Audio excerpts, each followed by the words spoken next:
जननीं शारदां देवीं रामकृष्णं जगद्गुरुं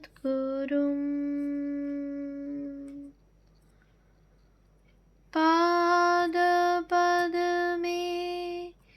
त्वयोश्रित्वा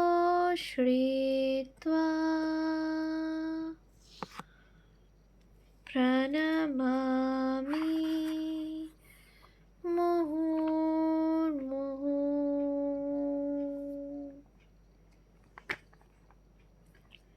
শ্রী শ্রী মায়ের কথা অখণ্ড গ্রন্থ থেকে পাঠ, পৃষ্ঠা সংখ্যা 32। একদিন সন্ধ্যাবেলা গেছি, শুনি মা বলছেন নূতন ভক্তদের ঠাকুর সেবা করতে দিতে হয়, কারণ তাদের নবানুরাগ সেবা হয় ভালো। আর ওরা সব সেবা করতে করতে এলিয়ে পড়েছে। সেবা কি করলেই হয় মা? সেবা পরাধ না হয় সেদিকে লক্ষ্য রাখা যায়। তবে কি জানো, মানুষ অজ্ঞ জেনে তিনি ক্ষমা করেন। জনৈকা সেবিকা কাছে ছিলেন, তাকে লক্ষ্য করে বললেন কি না বুঝতে পারলুম না। কেননা বললেন, চন্দনে যেন খিঁচ না থাকে, ফুল বিল্বপত্র যেন পোকা কাটা না হয়, পুজো বা পুজোর কাজের সময় যেন নিজের কোনো অঙ্গে, চুলে বা কাপড়ে হাত না লাগে। একান্ত যত্নের সঙ্গে ওই সব করা যায়।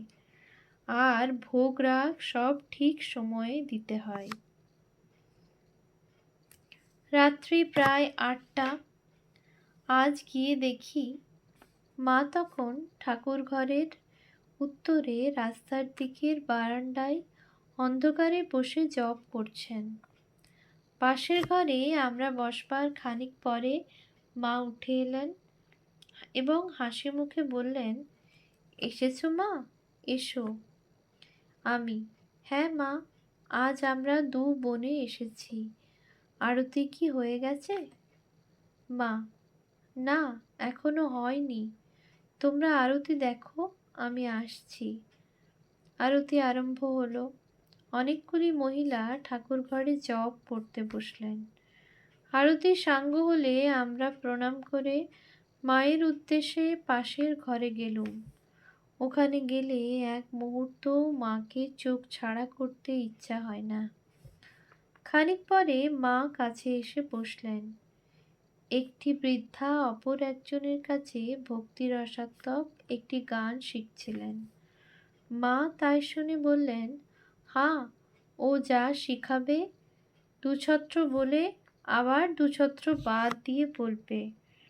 আহা, গান গাইতেন তিনি ঠাকুর, যেন মধু ভরা। গানের উপর যেন ভাসতেন। সে গানে কান ভরে আছে। এখন যে গান শুনি সে শুনতে হয় তাই শুনি। আর নরেনের কি পঞ্চমেই সুর ছিল। আমেরিকা যাওয়ার আগে আমাকে গান শুনিয়ে গেল ঘুষুরির বাড়িতে। বলেছিল, মা, যদি মানুষ হয়ে ফিরতে পারি তবেই আবার আসব, নতুবা এই। আমি বললুম, সে কি? তখন বললে, না না, আপনার আশীর্বাদে শীঘ্রই আসব। আর গিরিশবাবু এই সেদিনও গান শুনিয়ে গেলেন। সুন্দর গাইতেন। রাধু এই সময় মাকে তার কাছে গিয়ে শুতে বলায় মা বললেন, তুমি যাও না, সৌগে। আহা, ওরা কত দূর থেকে এসেছে, আমি এদের কাছে একটু বসি। রাধু তবুও ছাড়ে না দেখে আমি বললুম, আচ্ছা মা, চলুন ও ঘরেই, অর্থাৎ ঠাকুর ঘরে চলুন, শোবেন। মা বললেন, তবে তোমরাও এসো। আমরাও গেলুম। মা শুয়ে শুয়ে কথা বলতে লাগলেন এবং আমি বাতাস করতে লাগলুম। খানিক পরে মা বললেন, এখন বেশ ঠান্ডা হয়েছে। আর না। আমি তখন পায়ে হাত বুলিয়ে দিতে লাগলুম। একজন বৃদ্ধা অপর একজনকে যোগশাস্ত্রের ষটচক্রভেদ ও বিভিন্ন পদ্মের বীজ আদি সম্বন্ধে কিছু বলছিলেন। গোলাপ মা বললেন, ওসব বীজ মন্ত্র অমন করে বলতে নেই। তবুও তিনি বলতে লাগলেন। মা ওইসব কথা শুনতে শুনতে সহাস্যে আমাকে বললেন, ঠাকুর নিজ হাতে আমাকে কুলকুণ্ডলিনী ষটচক্র এঁকে দিয়েছিলেন। আমি জিজ্ঞাসা করলুম, সেখানে কই মা? মা, আহা মা, এত যে হবে তা কি তখন জানি? সেখানে কোথায় যে হারিয়ে গেল, আর পেলুম না।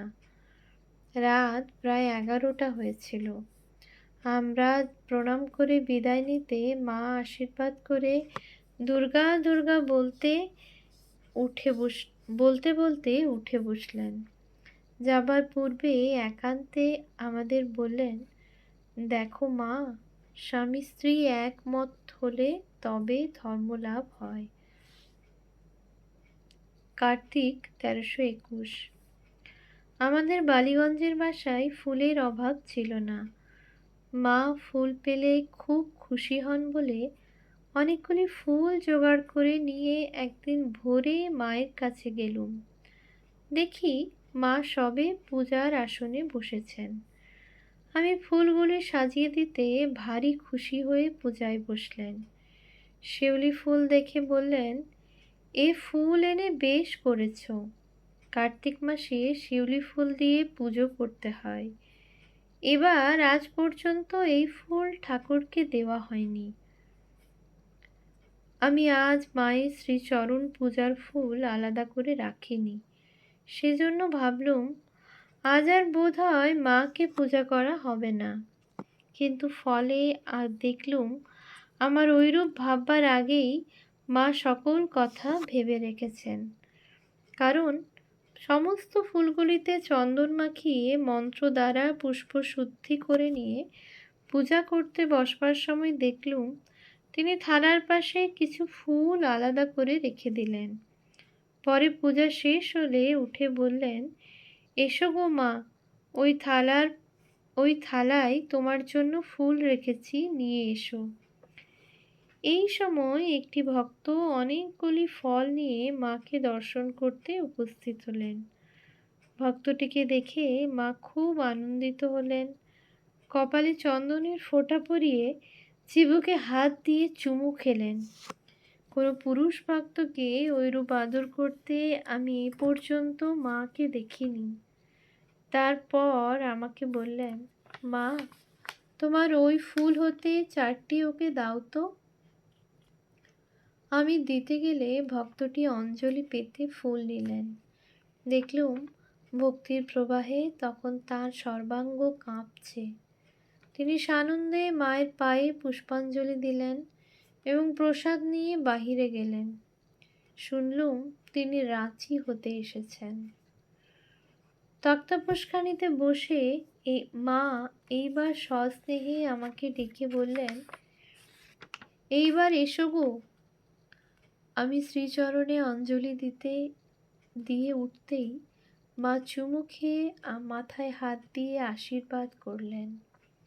এইবার আমরা পান সাজতে গেলুম। পান সেজে এসে মাকে খুঁজতে গিয়ে দেখি মা ছাদে চুল শুকাচ্ছেন। আমাকে দেখে বললেন, এসো, মাথার কাপড় ফেলে দাও, চুল শুকিয়ে নাও। অমন করে ভিজে চুলে থেকো না, মাথায় জল বসে চোখ খারাপ হয়। এর মধ্যে আর একটি স্ত্রী ভক্ত তথায় উপস্থিত হলেন। ছাদে অনেকগুলি কাপড় শুকাচ্ছিল। মা আমাকে সেইগুলি তুলে কুচিয়ে রাখতে বললেন। আমি কাপড়গুলি তুলছি। এমন সময় গোলাপ মা শ্রী শ্রী মাকে ডেকে নিচে নেমে আসতে বললেন, কারণ ঠাকুরকে ভোগ দিতে হবে। মা নিচে নেমে গেলেন। আমিও খানিক পরে ঠাকুর ঘরে গিয়ে দেখি মা সলজ্জ বধূটির মতো ঠাকুরকে বলছেন, এসো, খেতে এসো। আবার গোপাল বিগ্রহের কাছে বলছেন, এসো গোপাল, খেতে এসো। আমি তখন তার পিছনে দাঁড়িয়ে। হঠাৎ আমার দিকে দৃষ্টি পড়তেই হেসে বললেন, সকলকে খেতে ডেকে নিয়ে যাচ্ছি। এই কথা বলে মা ভোগের ঘরের দিকে চললেন। তার তখনকার ভাব দেখে মনে হলো যেন সব ঠাকুররা তার পিছনে চলেছেন। দেখে খানিকক্ষণ স্তম্ভিত হয়ে দাঁড়িয়ে রইলুম। ভোগের ঘর সর্বদক্ষিণের ঘর হতে ফিরে এসে মা পাশের ঘরে সকলকে সঙ্গে নিয়ে প্রসাদ পেতে বসলেন। আহারান্তে পাশের ঘরের বিছানা করে দিলুম। মা শয়ন করলেন। কাছে বসতেই মা বললেন, সৌ, এই খেয়ে উঠেছ? শুয়েছি, মায়ের একটু তন্দ্রার মতো এসেছে। এমন সময় বলরামবাবুর বাড়ির চাকর ঠাকুরমা ঠাকুরমা করে ডেকে ঠাকুর ঘরে কতকগুলি আতা রেখে গেল। একটি চুপড়িতে আতা ছিল। লোকটি নিচে সাধুদের কাছে গিয়ে চুপড়িটি কি করবে জিজ্ঞাসা করায় তারা বললেন, ও আর কি হবে, রাস্তায় ফেলে দে। সে ফেলে দিয়ে চলে যেতেই মা উঠলেন এবং ঠাকুর ঘরের রাস্তার দিকের বারান্দায় গিয়ে আমাকে ডেকে বলছেন, দেখেছ কেমন সুন্দর চুপড়িটি? ওরা তখন ফেলে দিতে বললে। ওদের কি, সাধু মানুষ, ওসবে কি আর মায়া আছে? আমাদের কিন্তু সামান্য জিনিসটিও অপচয় করা সয় না। এটি থাকলে তরকারির খোসাও রাখা চলত। এই বলে চুপড়িটি আনিয়ে ধুইয়ে রেখে দিলেন। মায়ের এই কথায় ও কাজে আমার বেশ একটু শিক্ষা হয়ে গেল, কিন্তু স্বভাব যায় না মলেও। কিছুক্ষণ পরে নিচে একজন ভিক্ষুক এসে ভিক্ষা দাও বলে চিৎকার করছিল। সাধুরা বিরক্ত হয়ে তাকে তাড়া দিয়ে উঠেছেন। যা, এখন দিক করিস নে। মা তাই শুনতে পেয়ে বললেন, দেখেছ, দিলে ভিখারিকে তাড়িয়ে। ওই যে নিজেদের কাজ ছেড়ে একটু উঠে এসে ভিক্ষা দিতে হবে, ও এইটুকুও আর পারলে না, আলস্য হলো। ভিখারিকে এক মুঠো ভিক্ষা দিতে পারলে না। যার যা প্রাপ্য তা হতে তাকে বঞ্চিত করা কি উচিত? এই যে তরকারির খোসাটা, এও গরুর প্রাপ্য, ওটিও গরুর মুখের কাছে ধরতে হয়। বেলা প্রায় শেষ হয়ে এলো। আমার রওনা হবার সময় হয়ে এসেছে। শ্রী শ্রী মাকে প্রণাম করে কিছু প্রসাদ নিয়ে বিদায় গ্রহণ করলুম। আজ সন্ধ্যায় গেছি, কাছে হবে বলে এখন বাগবাজারের বাসায় আছি এবং রোজই প্রায় শেষ বেলায় মার কাছে যাই। নিরিবিলি দেখে আজ তাকে একটি স্বপ্ন বৃত্তান্ত বললুম। মা, একদিন স্বপ্নে দেখি আপনি তখন জয়রামবাটিতে, আমি যেন সেখানে গিয়েছি। ঠাকুরকে সামনে দেখে প্রণাম করে জিজ্ঞেস করলুম, মা কোথায়? তিনি বললেন, ওই গলি ধরে যাও, খড়ের ঘরে সামনের দাওয়ায় বসে আছে। মা শয়ন করেছিলেন। উৎসাহে একেবারে উঠে বসে বললেন, ঠিক মা, ঠিকই তো দেখেছ। আমি, সত্য নাকি মা? আমার কিন্তু এতদিন ধারণা ছিল আপনার পিত্রালয় ইটের কোঠাবাড়ি, তাই মাটির দেওয়া খড়ের চালা দেখে ভাবলুম মনের ভ্রান্তি। ভগবানের জন্য তপস্যা করা প্রয়োজন। এই কথা প্রসঙ্গে মা এখন বললেন, আহা, গোলাপ, যোগিন ওরা কত ধ্যান জপ করেছে। যোগিন কতবার চাতুর্মাস্য করেছে।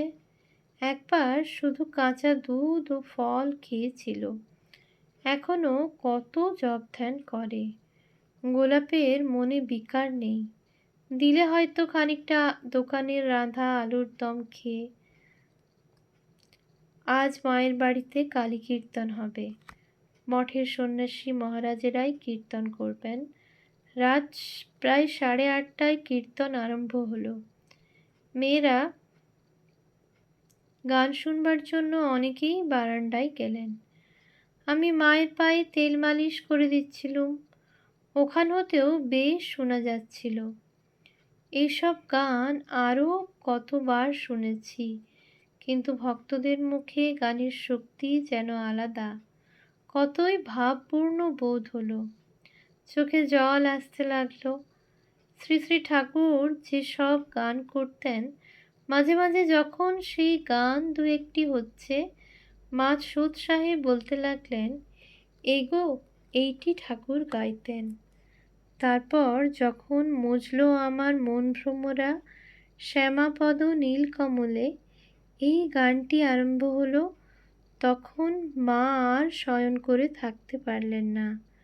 চোখে দু এক ফোঁটা অশ্রু উঠে বললেন, চলো মা, বারান্দায় গিয়ে শুনি। কীর্তন শেষ হলে মাকে প্রণাম করে বাসায় ফিরলুম। ওম শান্তি শান্তি শান্তিঃ। হরিঃ ওম তৎসৎ।